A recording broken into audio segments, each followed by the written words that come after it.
I'm interested in people's messes. What makes you think I've got a mess? Everyone has a mess. Obviously, there's a lot of really kind of awkward date situations in this film. Have you ever had any kind of really bad dates yourself? Do you draw on those for those scenes? I mean, do you know what? I mean, yes and no, because I don't know if I'm like really a dating person, but I do think that I've met some people. I'm like, oh, I don't think we get on. Truly, there's no such thing as a bad date because it's always a good story. Right. If it's bad, do you know what I mean? Because it's one for the girls to go home and like tell the homies about. So even if it was bad, like in real life, it would be a fun anecdote down the line. So that's my spin on it. Very good. Yeah. Nice, you're well handled. Yeah. Did you have a favourite scene to shoot? Yours is the kiss, right? Oh, well, I was a kiss. I don't blame you. Thank you. I kiss myself. No, I'm joking. But the dinner scene was so much fun. It was so silly. Like, it just felt like, you know the delirium that you experience on a school trip where everyone loses their mind and can't stop laughing, can't adhere to any of the rules. We love to work hard, but that day was just silly central. It was just, we just went completely off scripts. Benjamin Sarpong, Kareem Peters, who was just amazing, and we just, we had the script as like our framework, and then we just kind of just swang from the bars. It was a bit, but by midday we were all just a bit knackered because we were like, what are we doing now? How do we do this? And somehow it cuts. Yeah, I don't know how. It's good. Yeah. I guess it's a kind of a rom-com, this film, or it draws on rom-coms. Do you have a favourite rom-com? I think for me it's probably Love and Basketball. I think it's just like I grew up on that. My parents showed me that. My American cousin showed me that, exactly. and I was like, that guy, child, me. I was like, Sana Lathan, oh my god. But also, we said this as well, like Richard Curtis is one of the GOATs.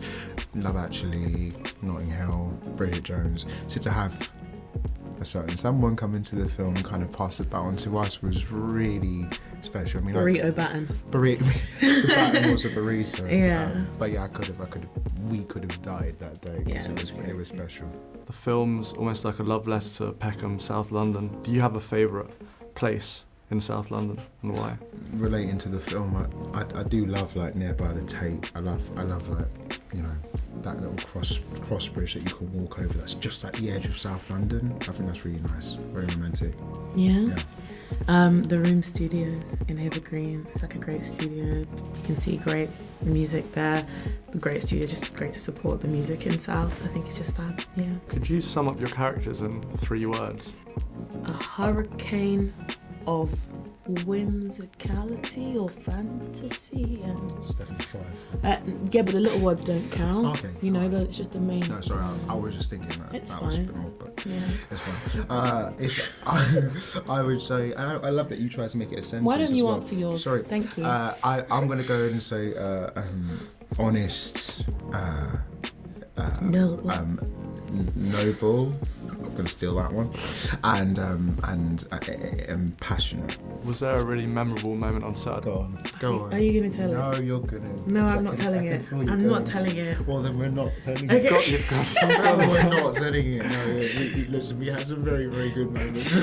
So now it sounds more ominous than it probably was. Anyway, you know what? All of the people that came through, we had like Manya Chihuahua, we had like Michael Dapper come through as well, and those moments was kind of like meeting, we love amazing actors, but also like these people are like UK legends. So like having those people come on for one day just was like, it was wicked. Supporting the film, it was cool. Cool. Yeah, and you don't want to say those. He's like, that's a cool story, bro. But, No.